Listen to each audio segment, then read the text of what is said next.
Shalom, this is Chacham Melech Ben Yaakov of Karaite Insights, and this is another Karaite Insights live video coming to you from Cornell University in Ithaca, New York. And what I want to talk about today is, don't touch that. What I want to talk about today is different philosophies in the world. Okay, let's let this person pass. Go ahead. That's all right. It's no big deal. All right.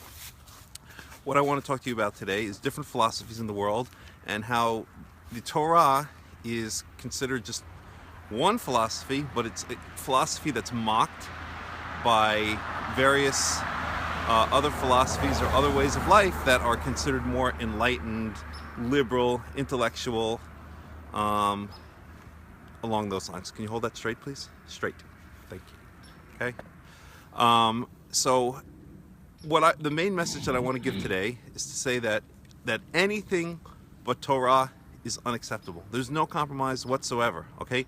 Anything that deviates even a drop from Torah is not the will of Yehovah. And we have many philosophies today that deviate not just a drop, but significantly from Torah. Okay, we could speak about Islam, which I have always said is more in line with Torah than other ways of living, but still deviates from Torah. Okay, especially in, let's say, Saudi Arabia, where they cut off your hand for stealing. That's nowhere to be found in the Torah.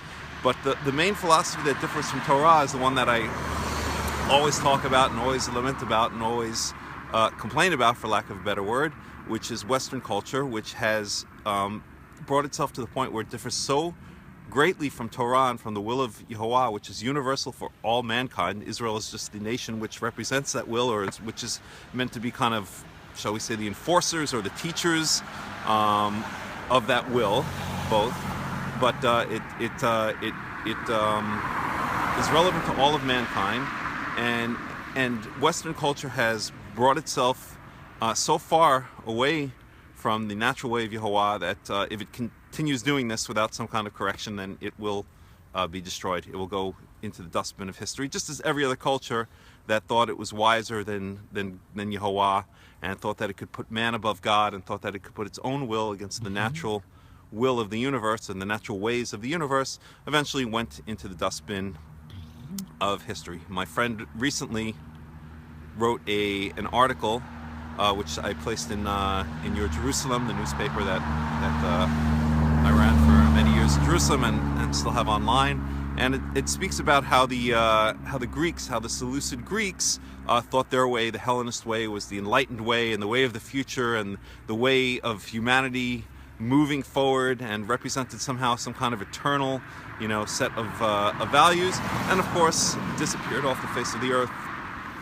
Whereas the Jewish nation and its values still exist today. Okay, that's no big chidush, no news story here. This has been spoken about by many people. We know that all the nations that tried to destroy the Jews were themselves destroyed, and the Jewish nation is alive and well today, the eternal nation in covenant with Yehovah. Am Yisrael Chai, as we like to say in Hebrew. So here I am at the finer institution, Institute of American Learning, Cornell University. It's very beautiful, as you can see. Nice hills, beautiful buildings, Gothic, neo-Gothic architecture, the whole 9 yards, and it is very beautiful to walk around the campus. And I'm sure there's a lot of good work done here, okay? A lot of research and beautiful things done here. But there also is, as is the case on so many American campuses and Israeli campuses and European campuses and God knows where else in the world, there is a pushing of a philosophy which is anything but Torah, which is far away from the natural way of the universe, whether it's this gender studies, BS, or women's studies, which is basically a way to promote this kind of radical feminism, or whatever other quote-unquote liberal philosophies are pushed at the various universities. Again, the arrogance of man, thinking that he knows better than Yehovah, just as they did in the Tower of Babel. And the Tower of Babel was eventually the workers' languages were confounded and the project was never completed. Likewise, any project that goes against the will of Yehovah will never be completed. It will never see its completion. It may think it's getting towards completion, but it will eventually be blown to the wind as anything that is not in line with the will of Yehovah. It may exist temporarily, but only the will of Yehovah exists for eternity, exists eternally.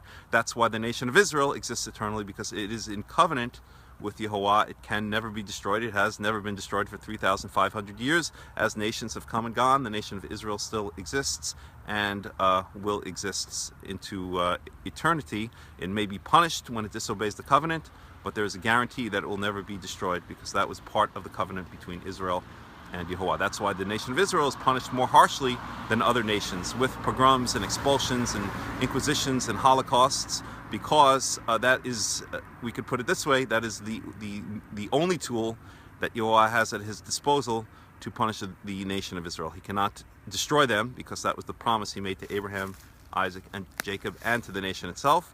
But he can punish them harshly. So when he punishes them much more harshly than the other nations, which he just says, okay, had enough of these people, gone off the face of history, right? We know that when Jacob went down to Egypt, he was told that he could not yet, I'm sorry, it was actually Abraham who was told that his descendants would go down to Egypt. This is in Genesis 15, because the sin of the Amorites is not yet complete. In other words, the Amorites were doing bad things, but it hadn't come to the point, the tipping point, so to speak, where Yehovah said, okay, that's it, enough of these people, I'm wiping them off the face of the earth. When did that happen, or when was that supposed to happen? When Israel was called out of Egypt. Hello? Can we focus here? When Israel was called out of Egypt to conquer the land of Israel, it was the command was given them to destroy every living thing off of the land of Canaan, including the animals. Every memory of the Canaanite nations, every memory of the Amorite was to be wiped off the face of the earth, because their sin after the 430 years had stopped. Please don't do that, all right? Their sin had been filled. Okay, so that's the main message I want to give. Stick to Torah, because there is no other way. Anything else that seems like enlightened philosophy, anything else that seems like the spirit of the time, or the fad of the time, or it seems like it's so smart and enlightened and liberal and in vogue, will not last, because only the will of Yehovah lasts for eternity.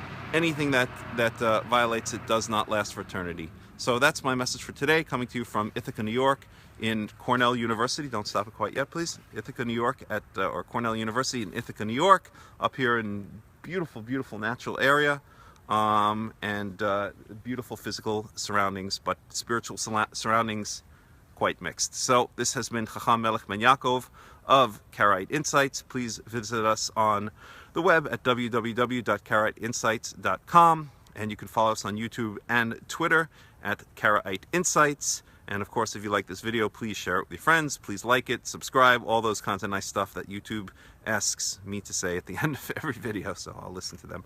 So this has been Chacham Melech Ben Yaakov, and talk to you soon.